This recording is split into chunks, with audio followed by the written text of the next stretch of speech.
Welcome to today's video. If you've ever tried to open a link in Messenger and got that extra pop-up warning before it loads, that's because of the safe browsing feature. It's designed to keep you safe from harmful websites, but sometimes it can be a little too cautious. Maybe you already trust your links or you just prefer to browse freely. Whatever your reason, here's how to turn it off on your Android device. First, open the Messenger app on your Android phone or tablet. Make sure you're logged into your account and on the main chat screen. Next, take a look at the top left corner of the app. You'll see three small horizontal lines. This is the menu icon. Tap on it to open the side menu. Once the menu appears, look toward the top right corner of that screen. There's a little settings icon shaped like a gear. Tap that to move into your Messenger settings.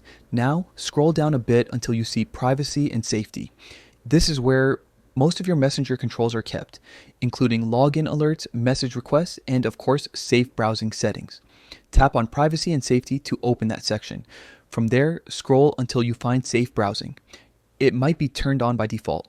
Simply tap on it and then select Off to disable it. That's it. You've successfully turned off safe browsing in Messenger. From now on, links will open directly, without Messenger checking or warning you about them first. It's a quick change, but it gives you a smoother, more direct experience when sharing or opening links in your chats. If at any point you change your mind, it's just as easy to go back and turn it on again. Just repeat the same steps and toggle it back to on. Thanks for watching.